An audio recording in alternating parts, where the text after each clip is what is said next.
벌써 12월 13일입니다. 주님의 은혜 가운데 오늘 하루도 승리하시기를 바랍니다. 디모데전서 1장입니다. 1장 3절입니다. 내가 마게도냐로 갈 때에 너를 권하여 에베소에 머물러 한 것은 어떤 사람들을 명하여 다른 교훈을 가르치지 말며. 아멘. 사도 바울이 자기는 마게도냐로 가면서 이 디모데는 에베소에 머물러 합니다. 같이 가야 하는데 머물라고 합니다. 그것은 자기가 가야 할 길이 있었지만 이곳에서 해야 할 일도 있기 때문입니다. 때로는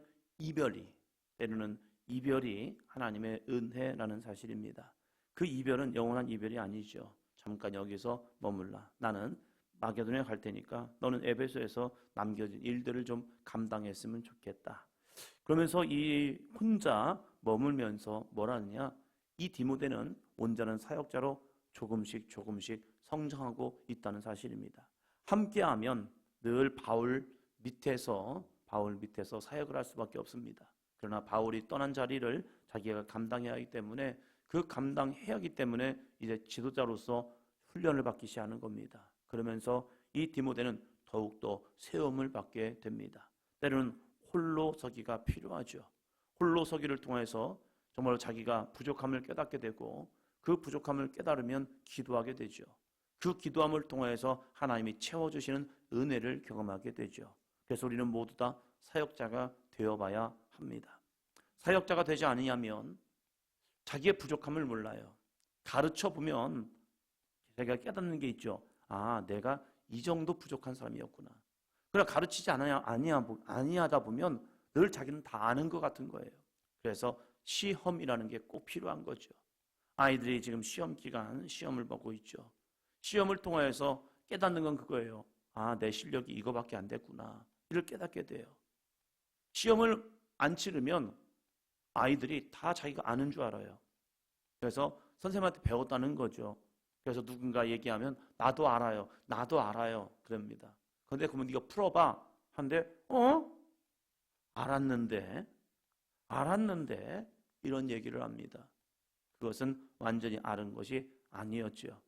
사역을 하다 보면 깨닫는 게 무엇입니까? 자기의 부족함과 하나님의 마음이라는 사실입니다. 그래서 성숙해져 가고 있는 거죠. 그래서 남자는 결혼을 해봐야 하고 여자는 애를 낳아야 한다는 거죠. 그러면 부모의 마음을 또 알게 되죠. 사역을 하다 보면 하나님의 마음을 알게 됩니다. 그런데 이 디모데를 에베소에 남겨둔 이유가 무엇이냐를 말하면 어떤 사람들을 명하여 다른 교훈을 가르치지 말며라고 말합니다. 다른 교훈, 왜 이렇게 교회 안에서 다른 교훈들이 일어나고 있습니까? 우리는 내 안에 있는 진리를 내뱉는 것이 아니라 주님이 우리에게 주신 진리를 찾아가는 사람들입니다. 그런데 무서운 것은 교회 안에서도 늘 틈타는 것이 무엇입니까? 내 생각입니다.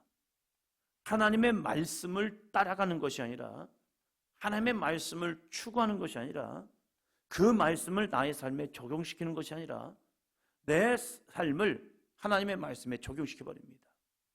그래서 내 생각이, 내 방법이, 내 의지가 앞서기 시작합니다. 그게 뭡니까? 사탄의 전략이죠. 생각해봐. 저 선악과를 먹으면 내 눈이 밝아질 거야. 하나님이 내 눈이 밝아져 하나님과 같이 되는 것을 원하지 않기 때문에 선악과를 먹게 하지 말는 거야. 선, 악 분별해야지. 너 스스로 무엇이 옳고 무엇이 그른지를 스스로 생각해야지. 아니요. 우리의 선악은 하나님의 말씀이 기준이 되어야 합니다. 그런데 사단은 늘 틈타는 게 무엇입니까? 내가 하나님의 자리에 올라서서 네가 볼 때는 이게 선하냐 이게 약하냐 이것을 판단하라는 거예요. 하나님의 자리에 나를 올려놓고 야 하나님 말고 네가 한번 생각해봐. 너 생각 있잖아. 너 마음 있잖아. 너도 지식 있잖아. 너도 경험 있잖아. 네 생각은 어떤데? 네 마음은 어떤데? 네가 볼 때는 이건 어때? 네가 볼 땐 저건 어때? 너는 이것보다 저것보다 이것이 더 선하지 않겠니? 하면서 비교하는 마음을 가지고, 그리고 스스로 내가 하나님의 자리에 서서 무엇이 옳을까? 무엇이 더 나을까? 이것을 생각한다는 거예요. 그것이 선악과의 사건이잖아요. 그 선악과를 먹고 이어지는 우리들의 모습 속에도 늘 우리에게 사탄은 그 유혹을 주고 있다는 거예요. 내 생각, 내 방법. 그러나 사도 바울이 정말로 마지막까지 믿음의 선한 싸움을 싸웠던 것은요, 자기는 나다를 알았어요. 자신의 과거를 잊지 않습니다. 그래서 디모데에게도 말한 것이 무엇입니까? 내가 전에는 박해자였고 비방자였고 폭행자였다. 자신의 과거를 잃어버리지 않는 모습. 그래서 선악의 기준은 내가 아니야. 사역의 기준은 내가 아니야. 나는 하나님의 종으로서 살아가면 되는 거야. 이것을 잃어버리지 않았다는 거예요. 왜 우리가 무너집니까? 과거의 나를 잃어버리기 때문에 그래요. 과거의 나를 잃어버리면 지금 나의 모습을 보면서 내가 뭔가를 대단하게 하는 것처럼 여기고 있다는 거예요. 사도 바울은 자신을 잃어버리지 않습니다. 그래서 그는 끝까지 믿음으로 달려가고요, 그 자신을 잃어버리지 않기 위해서 그가 끊임없이 한 게 뭔데요? 나는 날마다 죽노라. 자신을 죽이지 아니하면 사단은 내 마음을 우쭐거린다니까요. 너도 이제는 알잖아. 너도 이제는 경험했잖아. 너도 이제는 스스로 판단할 수가 있어. 자기가 봐도 자기가 스스로 판단할 수 있을 것 같은 거예요. 성경도 알아요. 은혜도 경험했어요. 은사도 주어졌어요. 내가 볼 때는 내가 저 사람보다 더 나은 것 같은데 하면서 얼마나 나 스스로를 판단해 놓는데요. 그래서 사단이 비교해서, 에이, 너 저런 거 나도 알아. 아, 저 정도 나도 경험했어. 그러면서 이제는 설교가 들리지 않는 경우도 있어요. 제목만 딱 봐도 알잖아요. 아, 오늘 무슨 설교 하시는구나. 그러면서 우리들 마음속에 벌써 판단해버리는 거예요. 저거 틀렸는데. 저거 맞지 않는데. 이런 기준이 내 안에서 벌써 형성이 돼버려요. 초대교회도 그랬어요. 이 초대교회도 다른 교훈들이 그들이 가르치고 있는 거예요. 주 예수의 복음, 하나님의 말씀을 전하는 것이 아니라 어느 순간부터 자신의 생각들이 앞서기 시작하면서, 아, 이건요 이런 거예요 하면서 진리를 추구하는 것이 아니라 내 생각을 추구하고 있는 거예요. 그것이 무엇입니까? 교회의 무너짐인 거예요. 내 마음에는 그런 마음이 없습니까? 여러분이 설교를 들을 때에, 여러분이 누군가를 통하여서 하나님의 말씀을 배울 때에, 여러분이 혹시 누군가를 가르칠 때에 하나님의 말씀보다는 내 생각이 앞서서, 아, 이 정도는 되지 않을까? 이렇게 하면 되지 않을까? 조금 이해할 수 없는 말씀이 들어오면 그 말씀을 스스로 해석해놓고 이것이 더 옳아요. 그게 뭔데요? 이단 사상이거든요. 하나님의 말씀 속에서 때로는 이해할 수 없는 하나님이 감추어 놓은 비밀이 있어요. 그런데 그것을 자신은 계시를 통하여서 그 진리를 깨달았다는 거예요. 그런데 그 진리가 허무맹랑해요. 그럼에도 불구하고 그것이 참 진리인 것처럼 가르쳐서 뭘 만드는데요? 다른 교훈을 가르치고 있다는 거예요. 거기에 현혹돼서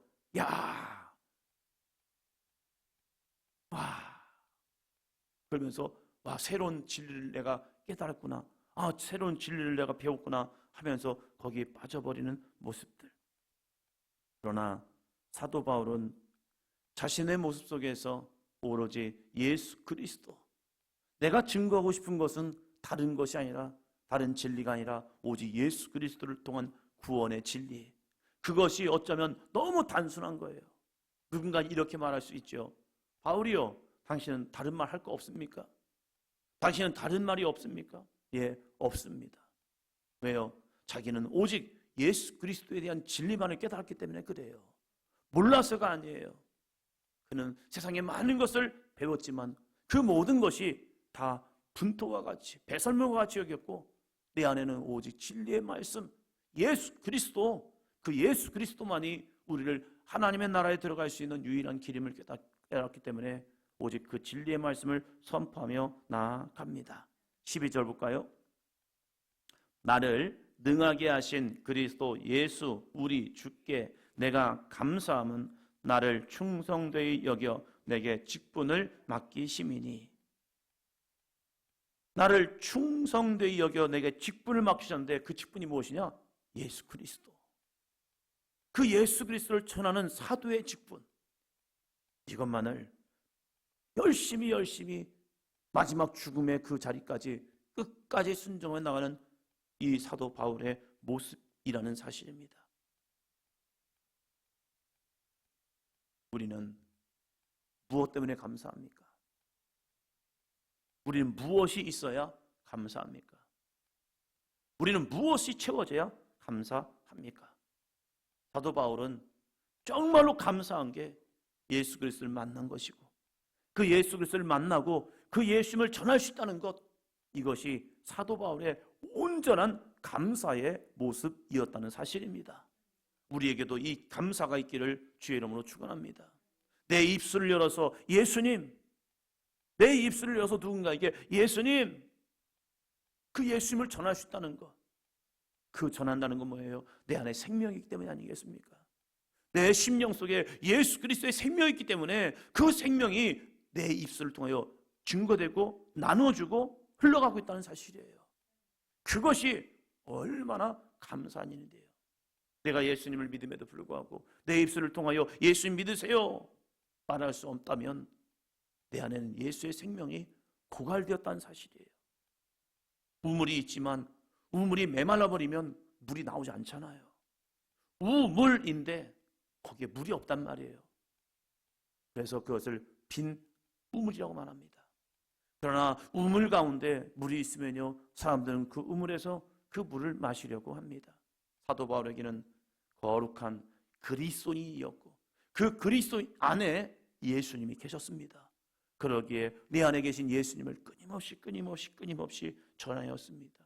그럼에도 불구하고 사람들은 그를 높이려 합니다. 사단은 그를 우쭐하게 합니다. 그러나 처음에 말씀드린 것처럼 사도 바울은 자신의 옛 과거를 잊지 않습니다. 13절이요. 내가 전에는 비방자요 박해자요 폭행자였으나 도리어 긍휼을 입은 것은 내가 믿지 아니할 때에 알지 못하고 행하였음이라. 아멘. 내가 왜 이렇게 비방자였고 박해자였고 폭행자였느냐? 나 또한 내가 믿지 아니할 때에 알지 못하였기 때문에 이렇게 행하였다라고 말합니다. 그에게도 믿지 않을 때가 있었고 알지 못할 때가 있었어요. 그 과거를 그는 끊임없이 회상하며 나아갑니다. 이제 내년 얼마 안 남았죠. 2025년. 2025년을 준비하면서 제 마음에 주신 하나님의 마음이 그겁니다. 제가 이제 2015년에 춘천에 올라왔거든요. 춘천에 2015년에 와서 정말 아무도 없는 교회, 한 번도 예배 드리지 않았던 그 교회 혼자 와서 가족들은 이천에 있고 저 혼자 올라와서 며칠을 구하면서 거기서 참 마음이 좀 그렇더라고요. 제 모습을 봐도 초라하고 지금 환경을 보니까 이게 뭐야. 그래도 성실하게 열심히 달려온다고 열심히 달려왔는데 이제 그 모습을 제 모습을 딱 보니까 이게 뭐야. 그런데 그때 주셨던 하나님의 마음이 너는 피투성이라도 살아있어라. 하나님이 하신다. 이 믿으며. 그래서 이제 10년이 달려왔습니다. 10년을 달려오면서 다시 2015년을 준비하면서 다시 주셨던 마음이 뭐냐면 그래 10년을 묵고 다시 한번 시작해야겠다.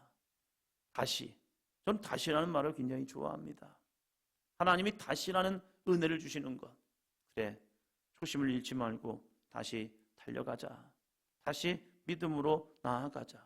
이제 남은 20년을 지나가면서 그래 그 20년을 다시 한번 또 달려보자. 그래서 새로 이 사도행 연교회 부임하는 목사라는 마음을 가지고 그래 시작해보자. 우리 교인들을 새롭게 만난다는 이 믿음으로 다시 한번 시작해보자. 그래서 하나님께서 처음 그걸 시작했던 것이라면 다시 시작한다는 의미를 가지고 나아가자. 초심을 잃지 말자. 처음의 마음을 잃지 말자. 여러분에게도 주님을 향한 처음 마음 잃어버리지 않기를 주의 이름으로 축복합니다. 그래서 2025년 표어가 내가 나를 사랑하느냐입니다. 예수님께서 부활하신 예수님께서 베드로를 만나시면서 그 갈릴리 바다에서 다시 주님이 베드로를 만나면서 똑같은 환경을 만들어 주시면서 예수님이 베드로를 만나시면서 네가 나를 사랑하니? 이 질문이요. 우리가 신앙생활 오래 해왔죠. 그 오래 해오면서 정말로 주님을 향한 첫사랑, 첫 마음, 첫 열정, 첫 믿음이 우리에게 남아있는지 다시 한번 되돌아보면서 2025년도가 우리 모두 다에게, 저에게도, 우리 사도인전 교회도 다시 은혜의 열정, 복음의 열정, 믿음의 열정, 신앙의 열정, 다시 또 복음을 심는 거죠. 농사꾼들은 올해 농사가 안 됐더라도 내년이 되면 다시 땅을 갈고 거름을 주고 그리고 또다시 씨앗을 심습니다. 그 속에서 열매를 맺어요. 2025년도까지 우리에게 어떤 열매가 있는지 모르겠어요. 그 없는 것 때문에 좌절하지 말고 포기하지 말고 낙심하지 말고 우리 함께 다시 나아가기를 주의 이름으로 축원합니다. 사도 바울은 비방자였고 박해자였고 폭행자였잖아요. 그러한 이 사람을 주님께서는 충성되이 여겨 직분을 맡겨주신 거예요. 우리들이 능력이 있기 때문이 아니라 우리가 알지 못하였고 우리가 믿지 못할 때에도 하나님이 우리를 불러주셔서 직분을 맡겨주셨습니다. 그 은혜가 어떤 은혜입니까? 14절이요. 우리 주의 은혜가 그리스도 예수 안에 있는 믿음과 사랑과 함께 넘치도록 풍성하였도다. 아멘. 우리의 믿음이 사랑이 나에게 풍성한 게 아니잖아요. 여러분에게 믿음이 사랑이 풍성한 게 아니잖아요. 사도 바울이 믿음이 풍성했던 것도 아니고 사랑이 풍성한 것도 아니에요. 사도 바울이 이러한 위대한 사도가 되었던 것은 바로 우리 주의 은혜가 그리스도 예수 안에 있는 믿음과 사랑이 그 안에서 풍성했기 때문에 그는 믿음과 은혜가 풍성한 사람이 된 거예요. 스스로는 믿음도 없었고 사랑도 없었어요. 그런데 주님이 그 안에 임하였고 그 주님이 주시는 믿음과 사랑이 넘치도록 풍성했기 때문에 그는 믿음이 충만한 사람이 되었고 사랑이 충만한 사람이 된 겁니다. 그래서 주님의 은혜가 그 속에 거했던 거죠. 우리에게도 그 예수 그리스도께서 주시는 은혜의 풍성함과 믿음의 풍성함과 사랑의 풍성함이 있기를 주의 이름으로 축원합니다. 우리는 이기주의자들이잖아요. 얼마나 자기만을 사랑하는데요. 그런데 주님이 내 안에 거하시면 변화되잖아요. 내가 사랑하기 위해서 사랑한 것이 아니라 주님이 내 안에 계시기 때문에 믿음이 생기는 거고 사랑이 풍성해지는 거죠. 마무리 짓는 이 12월 얼마 남지 않은 이 시간 속에서 다시 한번 내 믿음을 점검해 보기를 주의 이름으로 부탁을 드립니다. 그리고 나는 죽고 내 안에 예수로 살아갑니다. 내 지식으로 내 경험으로 주님을 따라가는 것이 아니라 쫓는 것이 아니라 정말로 내 모든 것을 내려놓고 주여 저는 비방자였어요. 박해자였어요. 폭행자였어요. 주님을 알지 못하는 자였고 주님을 믿지 못한 자였어요. 그런데 주님께서 나를 부르셨잖아요. 그래서 나는 주님만 의지하며 주님만 바라보며 주님만을 따르겠습니다. 이 믿음으로 나아가는 이 12월 남은 한 달이 되기를 주의 이름으로 축원합니다.